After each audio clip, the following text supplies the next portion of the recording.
In these episodes of Star Wars Clone Wars, we are in second season, and we meet a new race, a new faction, a Mandalorian faction, and Princess Satine, who is leading the Mandalorians at the time of Clone Wars, and of course, history of Mandalorians is far more advanced, far longer than only these episodes with humans being Mandalorians, because at the beginning of this movement, of this race, of this ideology, Mandalorians were not humans. But at the time of Clone Wars, many things have changed, and Mandalorians are these stereotypical Nordic, like from Sweden, Norway, Denmark people.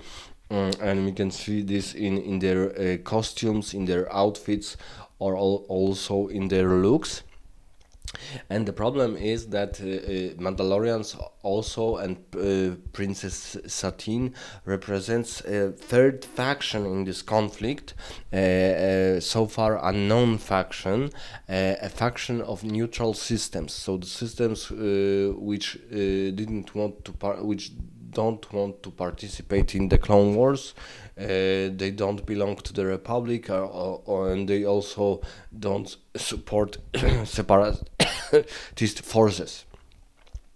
But unfortunately, this neutrality may be not possible, and Obi-Wan Kenobi is going to the planet of Mandalore to explain these issues. And here we have another interesting plot, because Obi-Wan had some past with Princess Satine, and this past may include some kind of affair or a little romance. So this is interesting that even Obi-Wan had these issues with being married man or love someone, and as a Jedi, compassion is encouraged, but being attached to something or someone is forbidden. That's why Jedi's cannot be married. They cannot form families. So we see this another deep cause of friendship, but also the disturbance between Princess Satine and Obi-Wan. And in these episodes, we indulge in politics of Mandalore, and Mandalore had a faction called Death Watch, and Death Watch were Mandalorians who in the past fought with their swords, with their sabers, with Jedi Knights, and they are a very militaristic wing of Mandalore, because Mandalorians were usually we know this from, for example, games like Knights of the Old Republic 1 and 2. They were a very militaristic faction, and and of course, this faction no longer rules Mandalore, but still there is small organization called Death Watch, and this organization didn't want to abandon old ways, and they want to fight anyone who will disturb Mandalorian politics or Mandalorian neutrality in this conflict. So in this episode we see that Satine and Obi-Wan are trying to prove that even though Mandalore and Mandalorians are innocent, this Death Watch faction actually exists, and they are right in their efforts. And the most interesting part is that the governor of this moon of Mandalore belongs to the Death Watch, and it is he's even a ruler of Death Watch squads, and they are cooperating with Count Dooku and with separatist forces.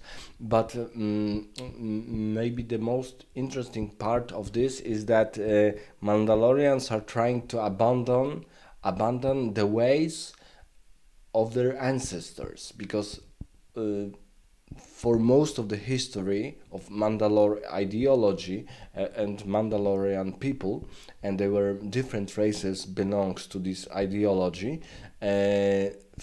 War and fighting and competition was always in deeply rooted in their culture. So we see that this stance of Princess Satine to be neutral and to represent neutral systems is something which Mandalorian want to uh, impose on themselves, but it is rather difficult because this is not the ways they lived in the past. And of course, these episodes show us that this little affection of Obi-Wan and Princess Satine, their friendship is very well shown in these episodes, because these episodes start this little 3 episode trilogy with Princess Satine. And we also are encouraged to see that Obi-Wan was affected by Princess Satine, and we will know more about it in another episodes. So I think that this episode is especially, and this trilogy is especially interesting for those who, for example, watched Star Wars TV show Mandalorian, and they can see that in the past, even in the Clone Wars, the Mandalore was a self-governing planet of Mandalorians, proud people, people of, let's say, in our times they were Nordic like people, like Vikings, for example, to some extent, because, for example, most of them have blonde, stereotypical blonde hair. They are very tall, very lean, and so on. And their planet is rather frosty. It's almost always blue, light blue colors and white. So this episode is showing us this new faction of Mandalorian and the Death Watch faction, and of course rather interesting character, maybe a little bit boring but still interesting, Princess Satine, who believes that she can represent these neutral systems, but but is it possible because of the Mandalore past? Because everyone knows about Mandalorians in the past. For example, in Knights of the Old Republic, we had this gigantic conflict between Mandalorians and the Old Republic, and they were very militaristic people, and they had very militaristic culture. So Princess Satine is probably trying to do something which is impossible, because it's completely alien to the ways, to the culture of Mandalore, and maybe this Death Watch organization is aware of this paradox. So let me know in the comments what do you think about this specific episode of second season of Star Wars Clone Wars.